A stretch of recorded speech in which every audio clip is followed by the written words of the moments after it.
Добар ден, почитувани, вие следите најновата Телма амбуланта. Петочното издание го реализираме во соработка со клиничката болница Жан Митрев. Со здраво срце, срцевите отчукувања ќе продолжат. Овој популарен цитат всушност е најдобар показател, односно најдобро сублимира важноста да се грижиме за срцето. Многу од нас со лошите животни навики го загрозуваат сопственото здравје, а со тоа и животот. Во светот и понатаму водечка причина за смрт се кардиоваскуларните болести.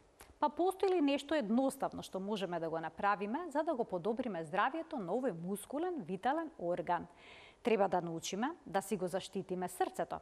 Затоа во пресред на Светскиот ден на срцето разговараме со доктор Вилма Ампова-Соколов, интервентен кардиолог во клиничката болница Жан Митрев. Разговорот ќе го проследите веднаш по рекламите. Се гледаме набрзо во студијето на Телма.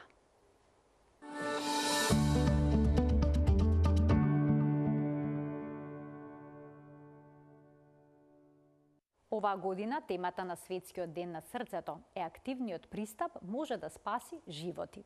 Време е за акција, порачува Светската федерација за срце, бидејќи 80% од предвремената смрт поради кардиоваскуларни болести би можела да се спречи со контрола на главните фактори на ризик. Па, како да си го заштитиме срцето? Ке ни појасни доктор Вилма Ампова-Соколов, интервентен кардиолог во клиничката болница Жан Митрев. Добре ни дојдовте, доктор, ке во Телма амбуланта. Добар ден. Во недела на 29 септември ќе биде одбележан Светскиот ден на срцето. Активниот пристап може да спаси човечки животи, па за каков активен пристап всушност се зборува оваа година? Така, значи, секој ден е актуелно, нели? Секој ден се актуелни кардиоваскуларните заболувања и тие се причина број 1 за смртност кај населението, дури повеќе од малигните заболувања. Секоја година или многу долги години се зборува за превенција и спречување или намалување на ризикот за во исто време, нели, намалување на ризикот од смртност од кардиоваскуларни заболувања. Така да во 2000 година почнува, нели, се одредува тој ден 29 септември како ден на Светски ден на срцето, за кое што на кој ден се принесува порака, нели, до народот, до луѓето, нели, пораката е намалување на ризиците кои што доведуваат до смртност кај населението. Значи, генерално е превенција смртност на населението. Ова година, секоја година има порака, нели, или слого. Оваа година е активен пристап за превенција или спасување на живот. Што значи тоа? Значи, стоп со пушењето, Ќе ги видиме главните, ајде да ги видиме главните ризик фактори, ги има повеќе. Значи, стоп со пушењето, правилна исхрана и физичка активност. Така да, како што кажавте, околу 20 милиони и повеќе луѓе годишно умират од кардиоваскуларни заболувања, нели, но и покрај сите овие кампањи што се, нели, водат, и покрај сите овие работи се претпоставува дека ова болест, тоест болестите на срцето, кардиоваскуларните заболувања, земат тенденција на зголемување, за жал и намалување на возраста. Значи, се помлади и помлади лица страдаат од кардиоваскуларни болести, па дури гледаме некои здрави луѓе, спортисти кои што можат да се соочат со таков кардиоваскуларен настан што дури починуваат на терен за време на некој надпревар. Да, тие се малце подруги вакво, не е поврзано со атеросклерозата или со пошто тие, нели, здраво јадат, пијат, се хранат и така натаму, тоа е веќе друга проблематика, значи, кај помладите луѓе, тоа е ненадејна срцева смрт, така се вика, и повеќе се случува кај млади луѓе кои што имаат хипертрофија или нормално зголемување на мускулот на срцето, или пак имат такви вродени или генетски аномалии за ритмогени заболувања и поради тоа нели, има такви немили настани на терен, да кажам, а кај повозрастните спортисти тогаш веќе може Кога да ќе се вклучи престанат да овде и спортуваат? срцевиот А удар, кога нели, срцето е веќе акутна. проширено, така? Тоа е веќе проблем? Па не. Не секогаш? Вака, срцето се адаптира на состојбата во која што се наоѓа човекот. Значи, ако многу спортува, тоа се адаптира на тоа. Значи, малце се проширува, малце се зголемува мускулот, но не екстремно, нели, не треба да е. Се адаптира на физичката активност која што човеков ја применува, значи, секојдневно или во текот на животот.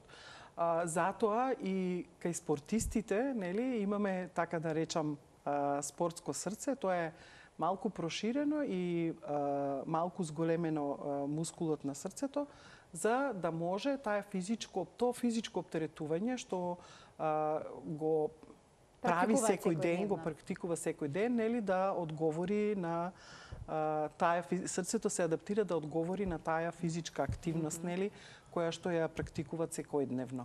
Но тоа не значи дека срцето им е болно. Така, нели? Не значи. Да. Обично си го поставуваме прашањето што можеме едноставно да направиме за да си го подобриме здравјето, еве во овој случај здравјето на срцето. Има неколку ризик фактори кои што се однесуваат со животниот стил. Еве можеме да видиме фактори на ризик за срцеви заболувања.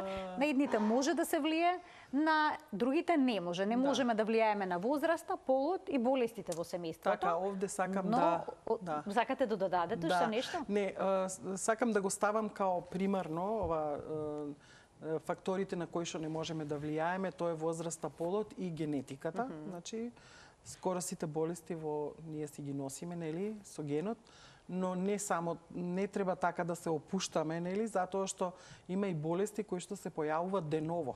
Значи, ново може болеста да почне од нас, нели, или од наши блиски и така натаму, така да не секогаш, но за возраста на пациентот, значи, што е интересно, вика возраста на еден човек се определува од неговите крвни садови.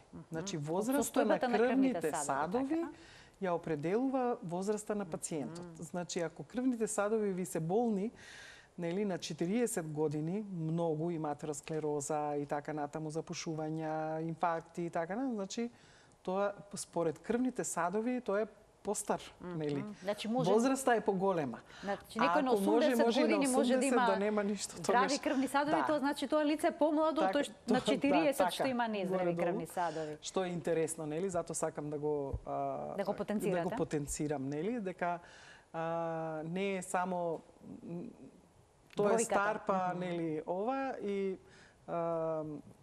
нели, стар си толку колку што ви се возрастни крвните садови или колку што ви се болни. А за факторите на кои што нели не можеме да влијаеме, уствари тие ризик фактори што ги добиваме во текот на живот или пушењето, значи дијабетот. Така, можеме уште неш да ги видиме. Да, пушењето, дијабетот, покачениот холестерол, неправилна исхрана, физичка неактивност, зголемена телесна тежина. Сите овие ризик фактори делуваат на возраста на полот. Нели, на деново појавените, значи пак взаимно си, да кажам, взаимно си влијаат едни на други. Нели, на возраста не можеме, на полот не можеме, на генетиката не можеме, но сите овие фактори можеме, а сите тие, нели, болести вакво можат да влијаат на во порана возраст да добиеш болест која што, нели, твоите блиски ја добиле на постара возраст и така натаму. Докторке, врз основа на овие ризик фактори, можете ли да процените дали одредено лице има опасност да развие болести на срцето и крвните садови? Секако дека се да речеме, важни. Некој има генетика, болест во семејството, генетски предодредена болест, но при тоа има нормално ниво на холестерол, не пуши. Од друга страна имате пушач кој што има високо ниво на холестерол, но нема семејна историја на болест. Значи, кој е во поголем ризик да развие кардиоваскуларно заболување? Може процените? Не секогаш има правила, но како се рачуна медицински, можам да кажам, ако еден пациент има, еден човек има само покачен крвен притисок, нема ништо друго, генетики и не знам што, тогаш он спаѓа во групата на низок ризик. Нели, ако добро го регулира притисокот, нели, нема други коморбидитети или ризик фактори, тогаш да кажам за крвниот притисок ние викаме ако е добро регулиран е исто како да го нема. Така. Нели, ако има потреба да земаш терапија, земај терапија за да нели е нормален, за да немаш оптеретување на срцето, на крвните садови и така натаму. Така да ризикот се зголемува или се проценува кога кај некој пациент нели на анамнеза, на распит, кога ќе дојде во амбуланта, има хипертензија, па се вклучува овде пушењето, диабетот, нели хипертензијата, хиперлипидемијата, што ми има диабет и веќе ризикот со секој таков фактор се зголемува за еден, да кажам, ете. Значи, колку повеќе ризик колку фактори, повеќе толку ризик е поголема фактори, толку опасноста поголема да е се развие опасноста, но болест тоа на не значи срцето. дека пациентот пак секако ќе сигурност ќе заболи развие. со сигурност или дека сигурно е болен. Значи, заради тоа, тие што имат повеќе коморбидитети, генетика плюс, нели, или ако се вклучи овде и возраст, значи, тогаш треба да се прават, нели, повеќе прегледи, превентивни, не мора нешто да е за да одиме на доктор, нели. Така да, кога пациент има шеќер, нормално дека треба да прави кардиоваскуларна проценка. Шеќерот праве промени на крвните садови или има покачен холестерол или има неколку од тие фактори, тогаш нормално дека треба да се контролира и да се регулира за да може да има добра превенција или да се намали тој ризик од добивање на кардиоваскуларни заболувања. Во факторите на кои што не може да се влијае е наведен полот. Што тоа значи? Дали мажите и жените не се подеднакво предиспонирани кон болести на срцето и крвните садови? Полот, значи, кај мажите и кај жените, значи, е различно до определена возраст. Сме видели исклучително ретки случаи кога жените, например, во фаза предменопауза, дека имат коронарна болест, каротидна или периферна, но да, во доопределена возраст, посебно до менопауза на жената, има мажите боледуваат по-често отколку жените, после тоа се изедначува, дури во некоја фаза и се зголемува бројот на случаи со кардиоваскуларни заболувања кај жените отколку кај мажите. А смртноста каква е во однос на мажите и пак жените по периодот на менопауза кај жената? Па као се води дека кај жените е поголема и со поголеми компликации, сега тоа е најверојатно заради помали крвни садови. Нели, колку помал е крвниот сад, толку полоша е перфузијата или нели, разгранувањето. Има други фактори кои што плюс се вклучуваат на тоа. Но да, кај жените има поголеми компликации. Докторке, кога зборуваме за крвниот притисок, што денес е нормален крвен притисок? Бидејќи вредностите постојано благо се намалуваат. Да. Покачен крвен притисок е као дефиниција кога секој дневно, да кажам, е покачен притисокот над 140 со 90, нели? Тука пак играат улога возраста, годините, други фактори и така натаму.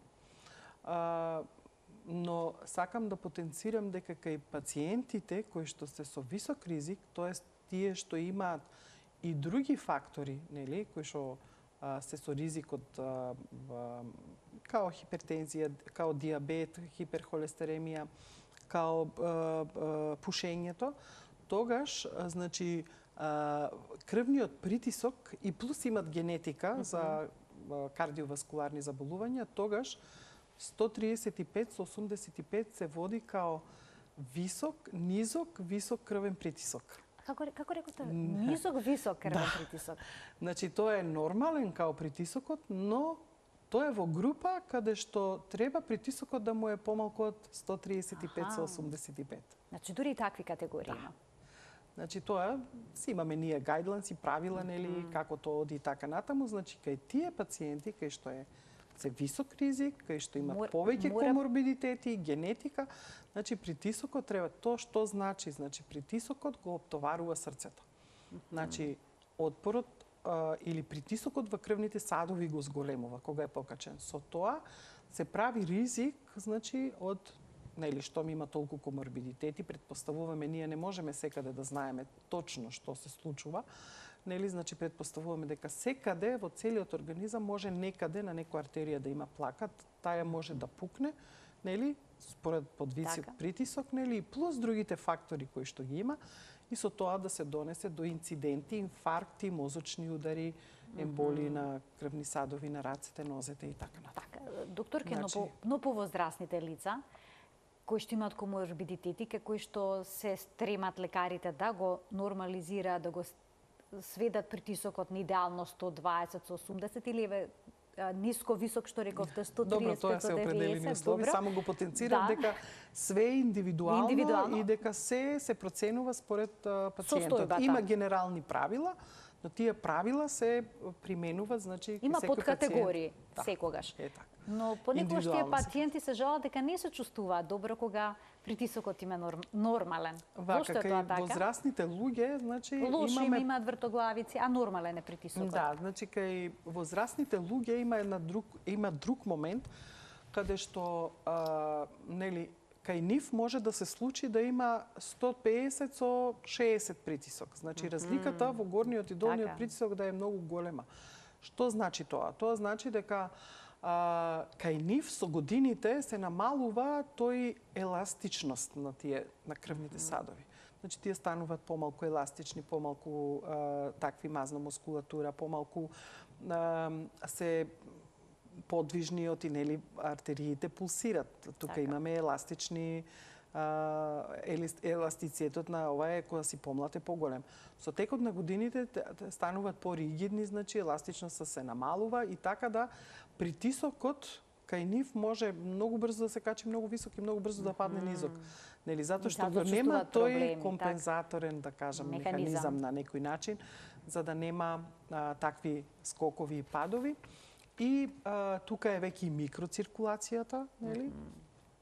Која што е важна, да кажам, и заради тоа некогаш кажува дека многу голема разлика. Разликата е голема заради тоа што еластичноста со текот на животот, на годините, се намалува еластичноста на крвните садови и поради тоа имаме некои такви симптоми кои што, нели, пак се компензират на друг начин, со пиење вода, исхрана и така натаму.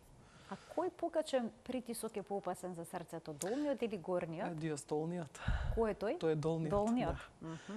Тој е, значи, тој го оптоварува срцето. Тој всушност укажува на долниот притисок укажува на состојбата на срцето? Не е на состојбата на срцето, него го оптоварува срцето. Само оптоварува. Затоа што кога во аортата имаме поголем притисок, значи поголем отпор, кога испумпува крв, нормално е ако треба да испумпува крв во 180 нели притисок или во 120, нели полагано е излегувањето нели на крвта. Со тоа имаме и тај стоп во срцето и оптеретување нели на срцето од притисок. А ако има голема разлика помеѓу горниот и долниот притисок, тоа укажува на некаков проблем со срцето? Не. Може, значи секогаш кога притисокот се менува, нели, ама не можеме само на тоа да се ослониме. Значи ќе мора и други работи да се видат. Не е така едноставно. Или екстремно, ако е покачен притисокот, не се регулира, нели, и така натаму. Има со притисокот значи има хипертензивни кризи кои што можат да доведат до срцева слабост. Значи 200 со 120, 140 притисок, значи притисокот диастолен се качува до бројка за нормален систолен притисок. Така да нормално е тоа да има потреба нели да индивидуално да се пристапува, да. Затоа што има и случаи кога може да настане и срцева декомпензација, на пример, попуштање на срцето поради екстремно висок притисок многу долго време. Затоа мора да се регулира. И тоа е со притисокот е тоа што кај некои пациенти притисокот значи го осеќаат, го мерат и така натаму. Кај некои пациенти притисокот не го осеќаат. Го откриват на некои систематски прегледи и така натаму. Терапијата е доживотна? Во повеќето случаи да. А може на почеток да се проба се тоа да се регулира со промена на животниот стил? Кај помлади луѓе, исхрана, физичка активност, намалување телесна тежина. Посекако, значи, дури и кај тие што доживотно би земале терапија и тие што не би земале доживотно терапија, пошто има и таков момент што притисокот се покачува повремено.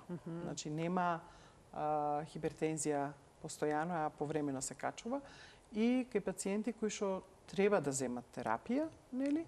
Со тоа што нормално пак треба на сите овие други работи да се внимува. Намален сол во исхраната, газирани напитоци, кофеински препарати, значи масно и така натаму. Ми се чини дека најтежок дел е помалку сол во оброците. Па тоа е навика, мислам Навика? дека, да. Бара пациентите некаква алтернатива? И ова е навика. Бидејќи Па алтернатива не постои да не се алтернатива на досолува, сол. да. Јас мислам дека не. Ќе ги поканиме докторки гледачите да се вклучат во денешната Телма амбуланта со нивни прашања. Почитувани, од овој момент емисијата е контактна. Добре дојдени се сите ваши прашања и дилеми на темата на која што денеска говориме, а тоа е како да го зачуваме здравието на срцето. Совети ни дава во денешната емисија доктор Вилма Амполова-Соколов, интервентен кардиолог. Да. И сега, докторки, ќе преминеме на холестеролот, бидејќи многу често се споменува. Дали холестеролот го внесуваме само преку храната? Како доаѓа во нашиот организам? Така, холестеролот си е потребен и ние си се создава во организамот и тој е потребен за наше функционирање. Значи, за да функционираме. Дури и кога ќе се роди едно бебе, нели, што цица од мајка му, значи, тоа млеко е богато на холестерол. Зошто? Затоа што тоа му е потребно за да расте, да се развива, за функцијата на мозокот да му се развива, значи, за да се одржува функцијата на хормоните во организамот. Генерално зборам за сите, јас го кажав како пример, значи колку е важно, нели, да го има. Дека телото не може функционира всушност без холестерол. Да. Значи тоа е една многу потребна ваква материја, но значи што е важно да се знае. Значи има добар и лош холестерол. Значи што значи добриот холестерол? Добриот холестерол го транспортира лошиот холестерол до црниот дроб за разградување. Добриот холестерол е ХДЛ холестеролот. Актуелно е го зборувам така за да не ја направам забуна. За да се Значи, а ЛДЛ холестеролот е тој лошиот холестерол кој што треба да се елиминира или да се намали. Како се намалува ЛДЛ холестеролот? Која ќе се зголеми, која ќе го направиме да се зголеми ХДЛот? Нели? Тоа може да настане ако нема екстремни, нели, високи вредности на холестеролот, тоа може да настане кога се намалува внесот на шеќери, значи, затоа што шеќерите го зголемуваат лошиот холестерол. Друг начин е на внесување на масти кои што се од растително потекло. Значи, тие масти што се од животинско потекло се, да кажам, лошиот холестерол, а добриот холестерол е, вака наједноставно да го објаснам, значи, за да не направам забуна. Така да, кога, например, кај диабетичарите, кога имат постојано висок шеќер и плюс внесуваат шеќер, тогаш кај нив има покачување на тие триглицериди и тоа се компензаторни механизми. Значи, покачување на триглицеридите и постојано покачување на ЛДЛ холестеролот, а пошто шеќерот е висок и, нели, постојано, а се што внесуваме калорично и ова се претвара во шеќери, значи, тогаш со тоа има и паѓање на тој добриот холестерол кој што, нели, е важен за превенција. 100% превенција нема, но во моментот светски препораки, нели, тоест правила по кои што ние работиме е ЛДЛ холестеролот да биде под 2. Под 2. Под 2, да. Добре, значи на литар. Тоа е таа некоја гранична вредност. Тоа е тоа што се препорачува. Тоа би препорачува. било така пожелно. Имаме гледачи, ќе ги вклучиме програма, а потоа веднаш продолжуваме онаму каде што запревме. Добар ден за првиот гледач во денешната Телма амбуланта. Ало, добар ден. Добар ден, повелете. Убав ден да имате и се Исто најубав. така и вам ви посакувам убав ден. Вака, ме интересира, ако може докторката да ме објасни. Вештачки работи ништо не употребувам, благо ништо не употребувам. Све сум на домашна храна, моје произведено, Така. а мрзнотијата ми е 6,8. Пред 10 дена го испитува. Притисокот ми е од 135 до 140 иде И Така. малиот ми е од 85 до 90. Па ми интересира што докторката може, а употребувам лекови Масидо и Ирузит. Па ќе ве молам ако може докторката нешто да ме објасни повеќе. Така, да немате докторке некој подпрашање само? Па не е добро. Така, добро ви благодарам што се вклучивте во програма, повелете. Вака сега, 6 холестерол. И тоа е променлива вредност, ние не сме бројки, нели? Може денес да е 6, утре да е 4,5 или 5, зависи што јадиме и така натаму. Пациентката каже дека домашна храна, но тука е пак се вклучува годините, генетиката и така натаму. Така да тоа треба да го следи, нели? Сега на тие кардиоваскуларни прегледи, ние што ги правиме, нели, во нашата болница, кардиоваскуларниот преглед вклучува доплер на крвни садови, значи доплер на каротиди, на доплер на периферни артерии на нозете, со тоа што проценуваме, нели, дали има плаки, наслаги кои што се создават од тој лош холестерол кој што не се разгладува, кој што се таложи во крвните садови. За терапија не би зборувала, нели, затоа што терапија не можам да дадам вака, нели, по телефон или да направам корекција. Крвниот притисок би требало да се следи, да се коригира или? Апсолутно, да. Да, 135-140. Па да, малце као покачен крвен притисок, ама тука страшно? следуваат и други работи, значи колку пациентот се движи, колку пие вода, колку јаде солено, значи како го мери притисокот и така, значи повеќе фактори вакво влијаат, така да ја не би давала коментар дека е лошо регулиран или добро регулиран. Сепак на преглед кога оди, нели, во кај кардиологот кој што ја следи, би ги расчистиле другите работи или би ја коригира терапијата. Но 90 е така, висок притисок. Ајде да ги слушнеме следните гледачи. Колку години е. Добро, како и да е. Следните гледачи веќе бидат прашани за возраста, за да добијат, нели, по-конкретни совети. Добар ден за следниот гледач во денешната Телма амбуланта. Дали не слуша следниот гледач? Ке го замолам само да го намали тонот на телевизорот, разговорот да го следи преку слушалката, а доколку не може да се вклучи, нека го вклучат следниот гледач, бидејќи разбрав дека има уште еден. Да, ве слушаме, одлично. Добар ден, повелете. Добар ден. Повелете, кој е вашето прашање? Јас ке ве замолам да го следите разговорот преку слушалката. Се јавувам за совети на Телма. Така, намалете го тонот на телевизорот. Најдобро е сосема да го исклучите, тонот. И прашањето ќе го поставите слушајќи ме на слушалката. Повелете. Добро, го намали. Ајде, сега да го слушаме прашањето, повелете. Добар ден. Добар ден. Добар ден. Вака, јас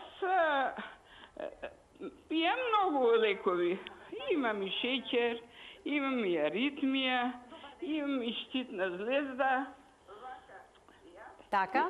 И имам, затоа сакам да кажам, Пинто и Адријанче за заштита на бубрези се пијам. И затоа сакам да се советувам. Така, значи пијете и некаков лек за бубрезите, ако разбрав? Да? Добре, ве разбра докторката што е прашањето. Во ред, може да ви треба не уште некој податок. Точно што е прашањето, ама имате нешто по-конкретно да прашате? Што точно, нели? Мислам дека тешко ди комуникацијата со гледачката. Да, имаме малку проблем со комуникацијата. Поликоморбидитетна, она е за амбуланта, да се направи добар преглед, разговор и така. Така да пие лекови за срцева слабост. Така. Уште еден гледач ке вклучиме. Добар ден. Се надевам дека со следниот гледач имаме подобра комуникација. Ја слушам ехо. Ке замолам да го намали тонот на телевизорот. Еве уште една можност за него да се вклучи. Добар ден. случи. Добро, продолжуваме понатаму. Со холестеролот споменавте дека холестеролот е најдобро да биде под 2, така? Да. Сега, доколку нас не холестеролот постојано под 2, дали тоа значи дека нема да развиеме атеросклероза? Да, сега овде исто сакам да додадам некои интересни работи. Вака, значи, холестеролот може да е под 2, нема тоа гаранција, нели, дека нема да развиете кардиоваскуларни заболувања, но тоа се некои правила од направени испитувања долгогодишни, нели, кај многу пациенти, дека се намалува ризикот. Значи, намалување на ризикот и апсолутно нема да добиете болест е различно. Значи, така да сакам да потенцирам некои работи, може, нели, да имаме пациенти кои што имат покачен лош холестерол, нели, над 2 или 3, да имат малку покачени триглицериди, но и висок добар холестерол. Значи, тие спаѓаат во некоја ниска група на ризична група, да кажам. Ете, пред неколку години имам прочитано, значи, некоја студија се водеше за пациенти кои што имат добар холестерол, ХДЛ холестеролот над 2, имат долговечност. Аха. Значи, и тоа е направено како студија, потврдено и така натаму. Сега, дали тоа е така, ќе се успостави натаму во животот, нели? Затоа што постојано се работи на тоа што холестеролот, шеќерот, пушењето прави како промени на организмот на човеков. Не само на крвните садови, но основни се крвните садови, затоа што тие ги снабдуваат сите органи со материи кои што му се потребни и највише со кислород. Нели, за да се одвиват функциите, треба хранливи материи и кислород. Така да тоа ми е една така кога ќе погледнам лабораторија кај пациент кој што ми е во амбуланта на 2 холестеролот, нели, овој добриот холестерол, кажувам. Нели, тоа е, вие спаѓате во група, нели, ова прочитано, нели, потврдено, не измислено, нели, или заклучено, да кажам. Така да пациентите се среќни кои посебно помлади и така натаму. Така. Сега нормално и јас би била. Апсолутно, секој би бил, но не се сите среќни кога ќе ги видат резултатите што ќе ги добијат од лабораторија. Не значи дека секогаш ако имате покачен холестерол, спаѓате во групата на ризични. Значи ако има и добар, значи тогаш транспортот на тој холестерол е добар, нели? Така да разградувањето исто, значи така да воопшто не се црно-били работите кога станува збор за холестерол. Така да, ако имате, нели, многу низок, ова посебно кај диабетичарите, многу низок добар холестерол, висок лош холестерол, тогаш е веќе високи триглицериди, тогаш е веќе спаѓа во групата на пациенти со повисок ризик од кардиоваскуларни заболувања. И сега оние што имаат висок лош холестерол, за да се заштити здравјето на срцето и крвните садови, понекогаш мора да пијат терапија, тоа се статините. Статините обично се доживотна терапија? Па генерално да. Нели, ако веќе се одлучи дека треба еден пациент да зема статини, тогаш ги зема и продолжува да ги зема. При тоа, ќе мора ли да се направи корекција на храната или можат потоа да си јадат што сакаат? Не е така. Значи, пак е тоа едно индивидуален, нели, пристап, значи се прават повеќе испитувања, не може да речеме на 5 или на 6 холестерол, нели, на 35 годишен или 40, земајте од утре статини, нели. Мислам, тоа не е нормално, не е во ред, нели.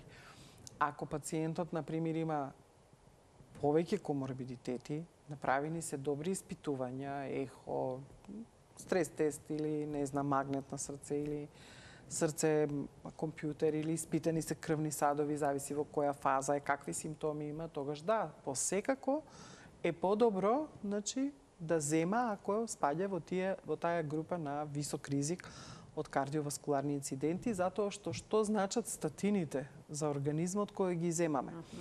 Пошто по портали типу ова се ова пациентите многу ова го штетува црниот двојби дроб, не знам што. Кога станува збрзо оваа терапија, дали да е применат или не. Точно, заради тоа сакам да ги, нели, разјаснам работиве. Пишува дека се штетува црниот дроб. Точно, знам, значи сум го читала. Тоа е исто вака, значи пациент има бајпаси, нели, периферија, каротиди опериран, не знам што, значи нормално дека ќе зема статини.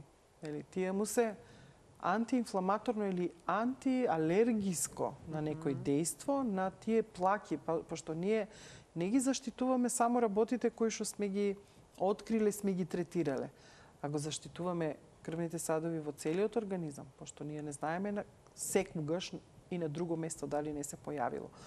Затоа што тие плаки кои што се во крвните садови можат да се воспалат, нели, да пукнат под дејство на притисок, на пушење и така натаму, и со тоа, значи, предизвикуваат реакција кај што се лепат тромбоцити, кај што, нели, се стават тромби и со тоа се прават запушувања, нели, инфаркти, мозочни удари и така натаму. Така да статините, според медицински издржано, значи, тие што се во висока група, нели, висок ризик група пациенти, а со земење на статините го намалуваат ризикот од добивање на мозочни удари и инфаркти, или на тие што имат потреба од некоја кардиохируршка операција или интервенција на срцето, ставање на стентови и така натаму, ги прават интервенциите постабилни и со стабилноста на крвните садови ги прават интервенциите постабилни и со намален ризик од лоши исходи.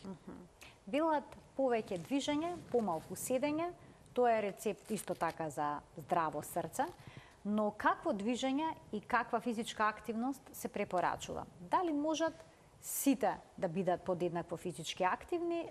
Ќе ве прашам веднаш откако ќе го вклучиме следниот гледач, ќе му дадеме предност. Добар ден. Добар ден. Повелете. Сакам да се вклучам во Телма амбуланта. Така, во Телма амбуланта се вклучивте, повелете. Добар ден. Добар ден. Се јавувам од Велес. Така. Имам стент. Пиев Рефидоро. Ми го дадоа за намалување на холестеролот, на лошиот холестерол. Така. ЛДЛ холестеролот. Меѓутоа, многу ме болеа нозите. Страшни болки имав. ЛДЛ се намали, меѓутоа страшни болки имав. Дали да продолжам со него, оти тоа е состав од две субстанци. Росувастатин и езетимиб. Езетимиб.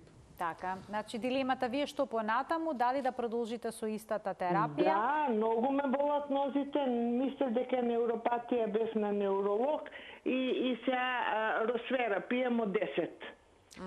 Не ме болат нозите, меѓутоа ЛДЛ не ми е толку низок. Има докторката прашање, кој е прашањето? Дали ви е подобро од кога го земате само Росферата, росувастатинот, да, со пониска доза? Помалку ме болат, меѓутоа ЛДЛ ми е малку повисок на анализата. Дали да продолжам со Рефидоро или Росферата од 10 мг? Подобро ми е со Росферата. Ама ЛДЛ ми е висок. ЛДЛ ви е висок. Добро, ви благодарам за вклучувањето, повелете. Благодарам, довидување. Вака сега, значи, ова е сега една друга друг проблем со статините. Значи, некои пациенти толеранцијата или сензитивноста на тие статини им е многу ниска и прават тие мијалгии, мијалгии, нели? Болка во нозите поради статините. Ете, ние како болница, значи, тоа го испитуваме кај пациенти кои што имат потреба од статини, дури по високи дози, значи тоа зависи од дозата. Ние испитуваме сензитивност на статини генетски. Генетски тест е тоа, Да, всушност. генетски тест правиме. Каков ефект ви имале статините каков ефект и со организмот? каква доза да одиме. Аха, значи може и точно дозата да се утврди. Не со тој точно. тест? Точно не, али може да се намали дозата, оти ако на 40, затоа што пациентката има потреба да го зема. Нели? Има потреба да го зема. Но Има и други статини, не мора росфера, не мора росувастатин, може аторвастатин. Значи има и други статини кои што можат да се земат и кои што од кои што може да има помалку симптоми. Иначе тоа е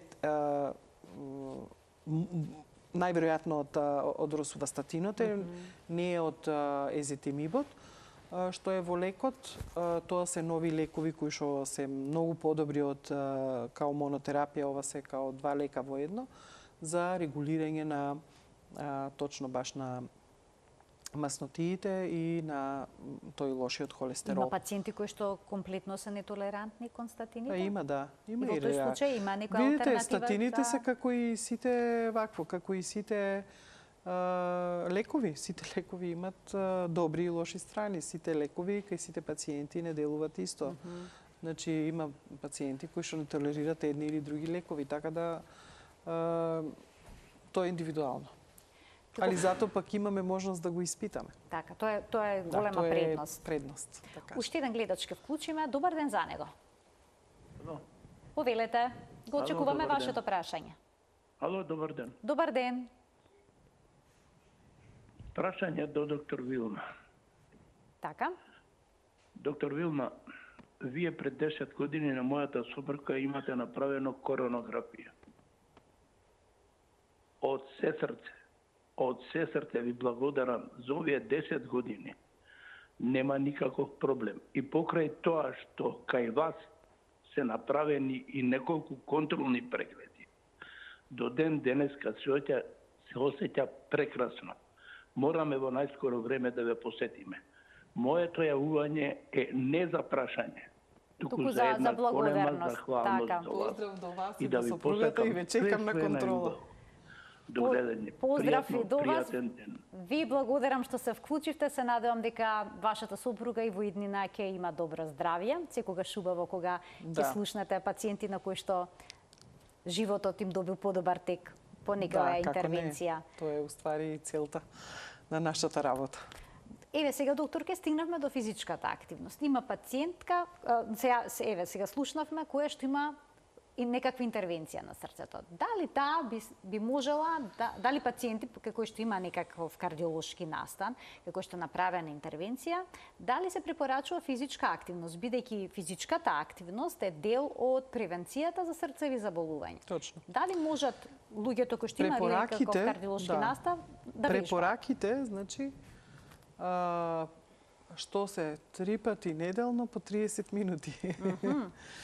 Значи, така, као некое правило, нормално, значи, дека е добро.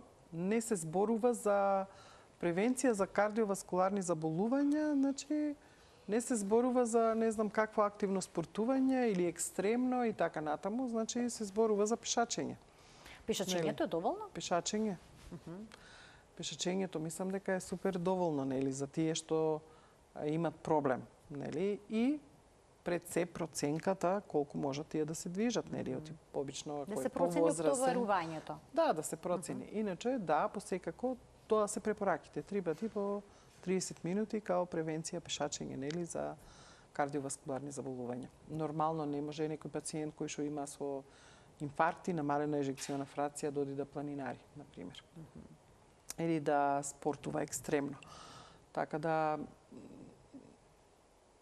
има исклучоци нормално, така да све е индивидуално, но препораката е баш така, значи 30 минути, 3 пати неделно, најмалку пешачење, значи баш пешачење, без ништо екстремно. Младите и средовечните лица почнуваат обично преку ноќ интензивно да вежбаат, со велосипеди да искачуваат планини, да криеваат товар, да вежбаат кросфит во фитнес салите. Дали тоа е добро за здравјето на срцето или не? Да, мислам, тоа е... прегледи да се направат пред да се започне со некоја поинтензивна физичка активност? По правило, тоа се луѓе кои што сакат да спортуват, нели? Има луѓе кои што не сакат да спортуват, не сакат да се движат, не сакат да... Има луѓе кои што се обседнати со тоа, нели, да возат точак и ова. Океј, све тоа е оправдано. Но јас имам така неколку познати пријатели, блиски и така и други кои што одат по тие маратони, трчат и така натаму, доаѓа да се проверат нели во каква кондиција се. Стрес тест прават? Може, да, стрес тест и тоа. Мада, нели, не секогаш стрес тестот ти гарантира дека си добар или не си добар, нели. Така да И па како да знаеме дали нашето срце е здраво или не? Какви прегледи треба да се направат? Вака, тоа се стандардни прегледи кои што вклучува. Најпрво е како вие се осеќате или анамнезата што ние ја земаме од пациентот. Значи, кога ќе доаѓа пациент на доктор, не ја земаме одма да го прегледуваме, го прашуваме. Имате проблеми, немате, имате генетика, немате генетика. Значи, ризик фактори, пушење, диабет, хипертензија, дали зема некои лекови, дали се лекувал од некоја друга болест, нели? Тоа е целокупната состојба на еден пациент, нели? Затоа е индивидуално. Потоа се прават ЕКГ, сатурација, значи се прави доплер на крвни садови, се прави ехо на срце, се мерат притисоци, волумени, димензии и така натаму и од тука се гледа дали некој пациент има потреба од дополнителни испитувања, нормално. Зависи од годините, зависи од коморбидитетите, од генетиката, така да ако, да кажам, пациентот во фамилија има 5 блиски луѓе или најблиски луѓе што имале инфаркт или што имале мозочен удар, тогаш и тој е во некоја висока, да кажам, група, нормално дека ќе му се направат и дополнителни испитувања.